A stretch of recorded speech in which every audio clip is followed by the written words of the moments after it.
Hello, Assalamualaikum warahmatullahi wabarakatuh dan salam sejahtera. Nama aku Ziad dan kepada korang yang first time tengok video kat sini Ziad Studio ni, aku cakap selamat datang dan jangan lupa tekan button subscribe kat bawah. So guys, seperti yang korang tahu sekarang ni kita berada dalam bulan Rajab, okey?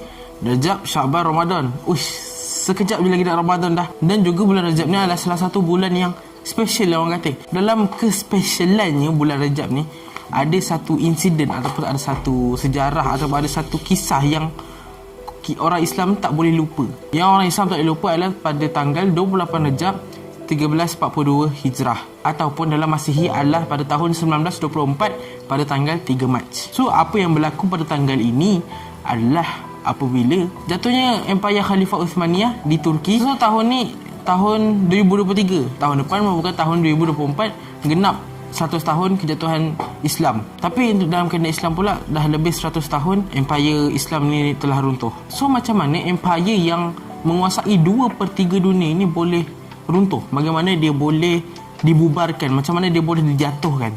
So dalam video ni kita akan kupas satu persatu. Let's go. CUP ataupun CUP, nama singkatannya, merujuk kepada Committee of Union and Progress, iaitu dicipta di Turki dan ada beberapa orang pengasas seperti Ibrahim Yatemur, Mehmet Rashad, Abdullah Safdad dan Ishak Sukuti.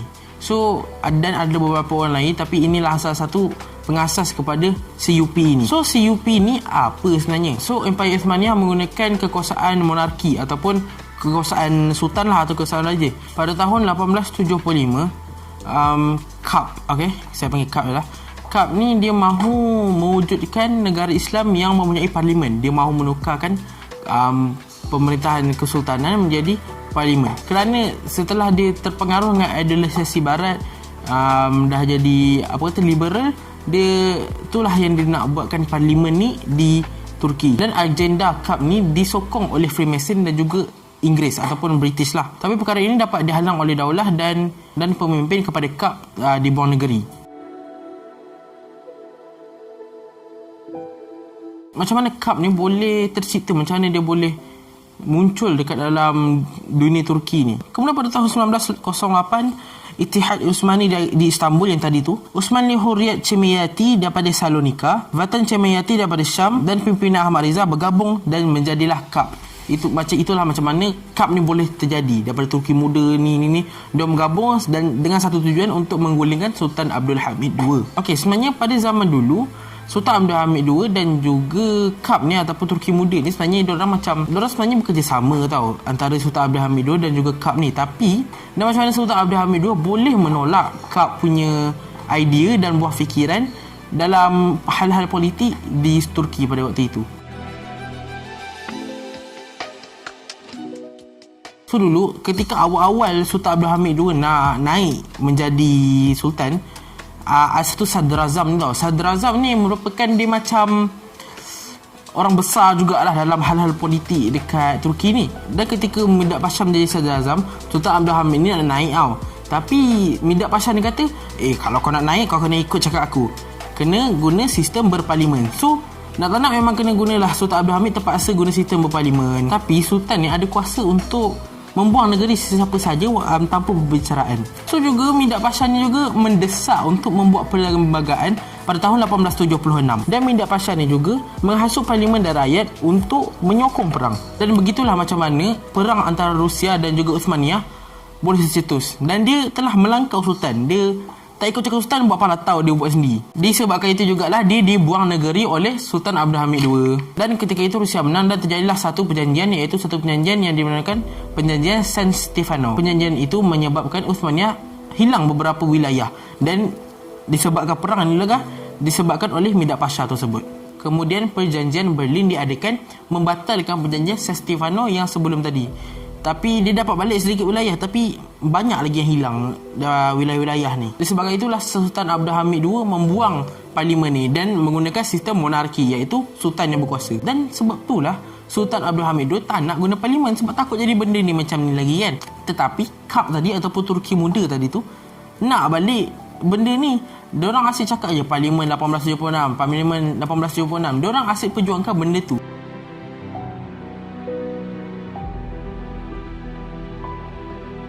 Dan dalam hal ni Zionis juga bersekongkol dengan kap ni untuk menjatuhkan Sultan Abdul Hamid II. Mengapa Zionis nak kacau pula kan? Sebab Sultan Abdul Hamid II kan tak benarkan Zionis ni untuk masuk tanah Palestin. Dan disebabkan itulah mengapa dia bersekongkol dengan kap ni tadi. Macam mana diorang nak gulingkan, macam mana diorang nak jatuhkan Sultan Abdul Hamid II? Diorang buatlah fitnah. Antara fitnah-fitnahnya adalah contoh macam Sultan Abdul Hamid II ni membakar Al-Quran, membakar mushaf Al-Quran. Dan salah satu fitnah lagi ialah Sultan Abdul Hamid II ni hanya membazir kewangan negara. Dia jadi sultan, tak menolong apa-apa negara. Walhal sebenarnya ketika dia menduduki tampuk pemerintahan, Uthmaniyah ketika itu memang banyak sangat hutang-hutang dengan lain. Tapi dia ni boleh reducekan sampai sikit sangat hutang dia. Maksudnya dia reducekan banyak gila hutang-hutang Uthmaniyah dengan negara lain, dengan empire lain. Dekat situ kita boleh nampak dah macam mana orang Islam tu membunuh sama orang Islam disebabkan nak kuasa je.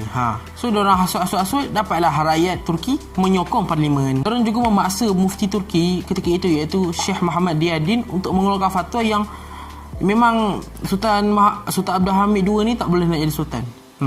Dan kemudiannya KAP memecat Sultan Abdul Hamid II disebabkan nak sekat parlimen, disebabkan nak membubarkan parlimen. Ketika ahli-ahli pembangkang nak memecat Sultan Abdul Hamid II ni, ada beberapa orang lah yang pergi berjumpa baginda, dan salah satunya adalah Emmanuel Karaso. Dan Emmanuel Karaso ni merupakan seorang Yahudi dan bersekongkol dengan Theodor Herzl, iaitu pengasas kepada Zionism. Jadi kita nampak dari situ macam mana Zionis ni mengambil peluang dalam KAP.